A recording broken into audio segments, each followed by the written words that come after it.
وہ بڑھ جائے. یہ ہمارے ذہن میں ہے نا، نماز روزہ بڑا اجر ہے، آپ نماز پڑھتے ہیں، سارا کچھ کرتے ہیں، یقیناً یہ ضروری ہے، یہ فرائض ہیں، یہ چھٹکارا نہیں ہے. مگر ہمارے ذہن کے اندر چلتے ہوئے ایسی جو نیکیاں ہوتی ہیں، کیا ذہن میں ہوتا ہے کہ نیت یہ کر لیں کہ اللہ کی رضا اس کے اندر شامل ہے، تو یہ بہت بڑی نیکی بن جائے گی، وہ نیکی کو بھی کراس کر جائے گی جو ہمارے فرائض کی نیکیاں ہیں، اس سے بھی یہ بڑھ جائے گی.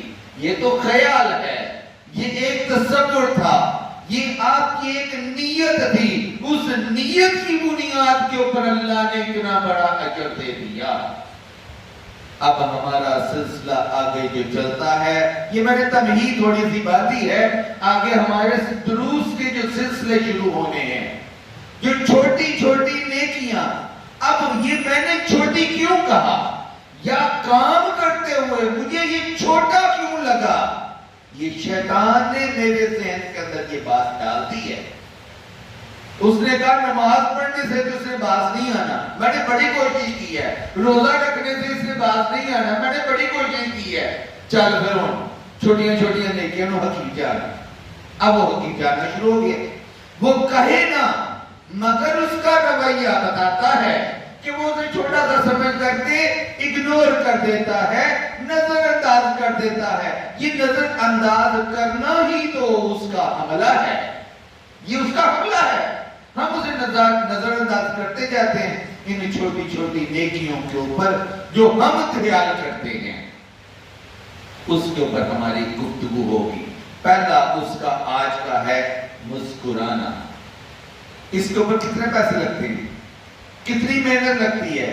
آپ کسی سے ملتے ہیں، ملتے ہوئے آپ مسکرا کر کے ملتے ہیں، تبسم کے ساتھ ملتے ہیں، اور مسکرا کر کے سلام لینا، چہرے کے اوپر حشاشیت کا ہونا، اور اگلے بندے کو محسوس ہو کہ میرا بھائی جس سے میں ملاقات کر رہا ہوں یا مصافحہ کر رہا ہوں اسے خوشی ہوئی ہے. اب یہاں پہ ایک اور بھی بات آ جاتی ہے. آج کل ہمارا جو مسکرانا ہے نا، اس کے اندر ایک اور چیز بھی شامل ہو گئی ہے. ایک حقیقی مسکرانا ہے اور ایک وہ مسکرانا ہے کہ اوپر سے مسکرا رہے ہیں اور اندر سے اب اسے کیا میں نام دوں اس کو. اب یہ ہمارے رویے ہیں، ظاہر میں اسے ثابت کرتے ہیں کہ میں بڑا خوش ہوا ہوں، اور اندر بغض ہے، وہ بغض نہیں نکلتا، باہر سے مسکرایا جا رہا ہے. یہ بھی ہمارا ایک رویہ پیدا ہو گیا، اور یہ اس سے خطرناک ہے کہ یہ ظاہر تو آپ نے کیا کہ مجھے بڑی خوشی ہوئی آپ سے مل کر کے، اندروں بغض نکلنے آ گئی.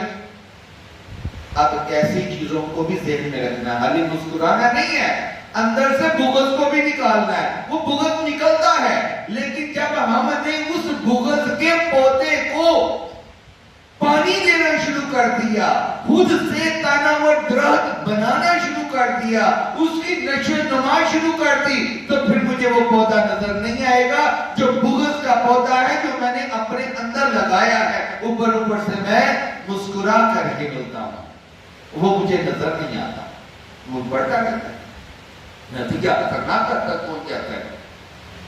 سنن ترمذی اور صحیح ابن حبان کی حدیث ہے. یہ حدیث بیان کر کے بات ختم کرتا ہوں. اب سلسلہ در سلسلہ آگے چلتا جائے گا. حضرت ابو ذر غفاری رضی اللہ تعالی سے روایت ہے، رسول کائنات صلی اللہ علیہ وسلم نے فرمایا، تمہارا اپنا بھائی مسلمان کے لیے مسکرانا بھی صدقہ ہے. یعنی جب آپ اپنے کسی مسلمان بھائی کے لیے ملتے ہیں تو یہ صدقہ ہے، اور یہ اتنا بڑا صدقہ ہے. 3 چیزیں اس کے سامنے میں آپ کو رکھ دیتا ہوں، بڑی راز کی یہ بات ہے. اس چھوٹی سی حدیث کے اندر 3 باتیں بڑی راز کی ہو گئی ہیں. ابھی میں دوبارہ سے ترجمہ کرتا ہوں آپ کے سامنے، آپ ذرا دیکھنا کہ کتنی باریک انداز سے سمجھانے کی کوشش کی ہے.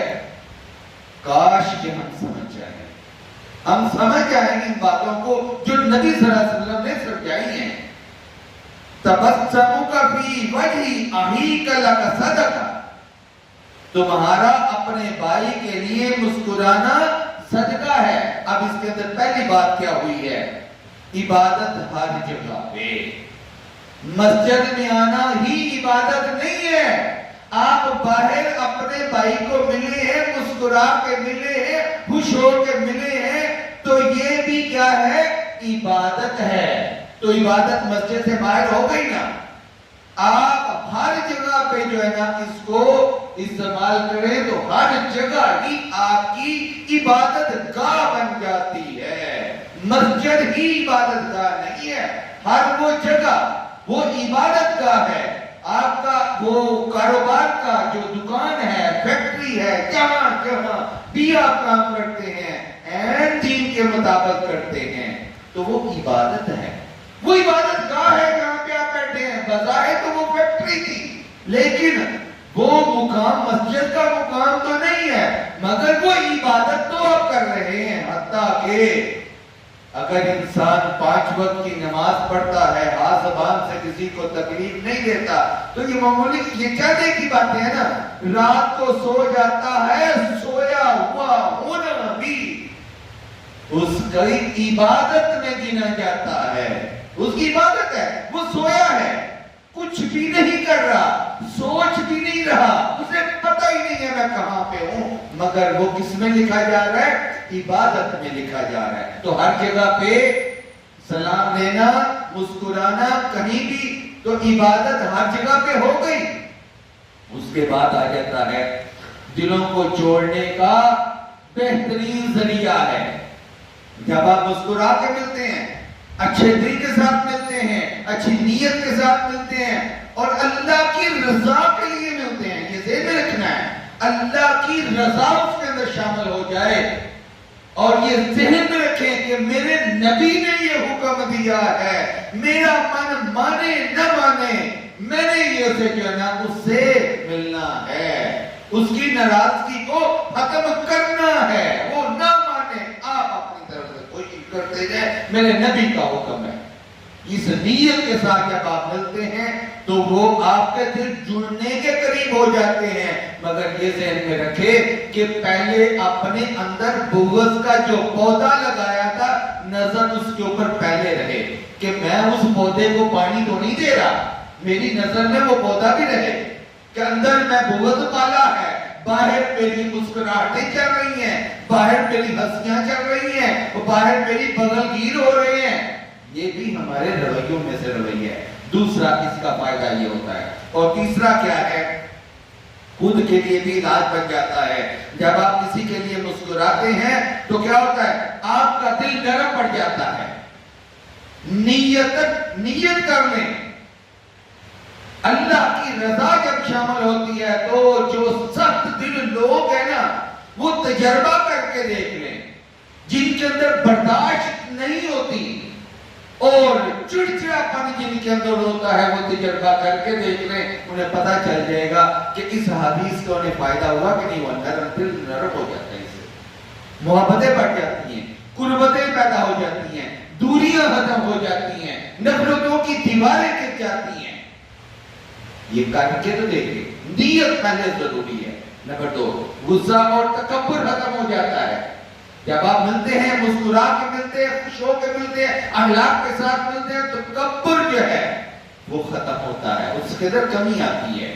نمبر 3، آپ کو بھی اندرونی سکون اور خوشی ملتی ہے۔ جب آپ کسی سے ملتے ہیں ایک تازگی محسوس ہوتی ہے، روحانی تازگی ملتی ہے، اندر سے سکون ملتا ہے۔ یہ ان کو ملتا ہے، محسوس وہ کرتے ہیں جن کی نیت ٹھیک ہوتی ہے۔ ظاہر میں کرنے سے عمل کوئی فرق نہیں پڑتا، جتنی مرضی مسکراہٹیں ملتے جائے کوئی فرق نہیں پڑے گا۔ نمبر 4، فرشتے آپ کے لیے دعا کریں۔ جب آپ کسی کے لیے خوش ہو کے ملتے ہیں، فرشتے آپ کے لیے دعا کرتے ہیں، اور فرشتوں کا بندے کے لیے دعا کرنا جو ہے وہ کتنا بڑا عمل ہے۔ دعا ہے کہ اللہ رب العالمین سمیت ہم سب کو عمل کرنے کی توفیق عطا فرمائے۔ وآخر دعوانا الحمدللہ رب العالمین۔